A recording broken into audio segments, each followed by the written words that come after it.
These people existed, and no one knows where they're buried. Not marked, not recorded, just gone. And some of them are buried in places like this. They weren't criminals. They weren't outcasts. They were old, sick, abandoned. Some were children, and they all ended up in the same place.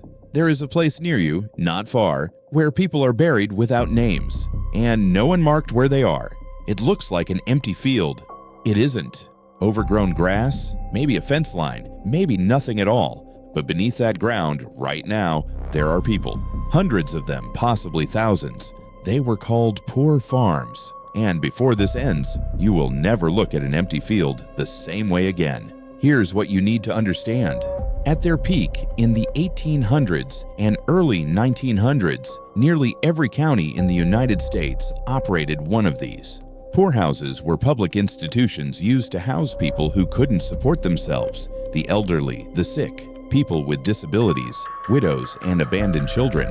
If you could work, you worked. If you couldn't, you stayed anyway. You surrendered everything when you entered. In many cases, you lost basic civil rights, including the ability to vote. You weren't a resident. You were an inmate. And once you entered, the system stopped seeing you as a person. Most never left. 9 of them. The stories most people have never been told. Starting now. Number 9. Allegheny County Poorhouse, New York, 1831. It opened with a simple goal: house the poor, work the poor, spend as little as possible. By 1857, an official inspection described it like this: 17 rooms, no ventilation, 70 people, no bathing facilities, water shortages, vermin in beds, and the mentally ill housed alongside everyone else. People slept in rooms with no air, no water, and no separation from the violently unstable. And that was the version inspectors were allowed to see. The people inside had no voice, no complaints, no way out, unless someone came to get them. And for most, nobody did. The weekly cost to house a poor person there, $1.03. A state prisoner at the same time, $5. The system valued criminals more than the poor. Number 8. Monroe County Almshouse, Rochester, New York. A bulldozer hit something during a routine work in a public park. Human bones. A plaque now marks the site. It states that the remains are believed to be residents of the almshouse, asylum, and penitentiary that once stood there. But here's the part that matters. There were no records of the cemetery. None. Which means it wasn't forgotten. It was never recorded. These people weren't lost, they were erased, buried under a park where people walk, sit, and bring their children. And the question is simple: how many more are there? Number 7. Dutchess County Poorhouse, New York. Researchers used ground-penetrating radar to scan the site. They found around 300 marked graves, and at least 500 more with no markers at all. 500 people, no names, no records, no one told. And this was one of the better documented sites. Across the country, researchers believe the total number of unmarked poorhouse burials reaches into the hundreds of thousands. Number 6. Tewksbury Almshouse, Massachusetts. A 10-year-old girl arrived there in 1876. Her name was Anne Sullivan. Her mother was dead.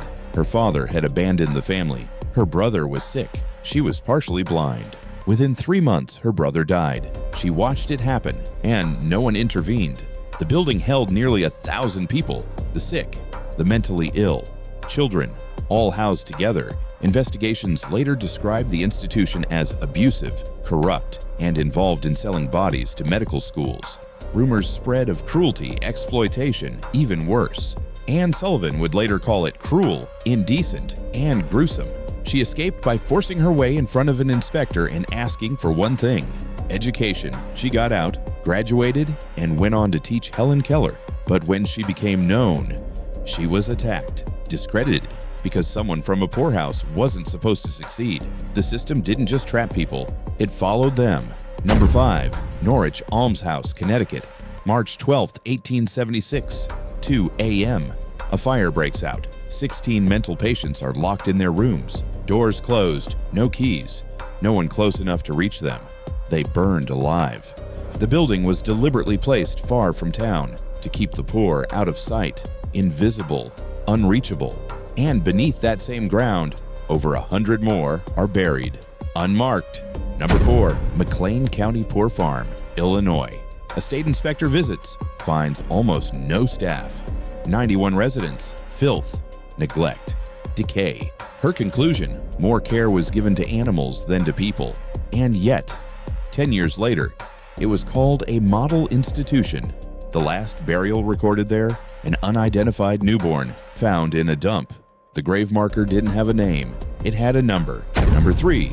Blue Earth County Poor Farm, Minnesota. The land was taken from indigenous people, then used to house the poor. Management was given to the lowest bidder, meaning the people responsible were the ones willing to spend the least to keep others alive.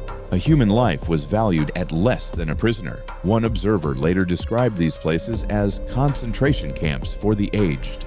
Among the residents, a former slave, a Civil War veteran. He survived both. He died there, recorded as a pauper. Number 2. Livingston County Poorhouse, New York. September 2023. Ground-penetrating radar is used to scan the site. They find graves. Graves that were never supposed to be found. No markers, no records, no indication anyone was buried there. This isn't history, this is happening now. And every time they look, they find more. Number 1. Tewksbury again. A full investigation begins. What they uncover goes beyond neglect, starvation, abuse, bodies sold, infants dying from sedation, human beings treated as inventory, and no one outside the system had the power to stop it. The scandal breaks, headlines spread, and then it disappears.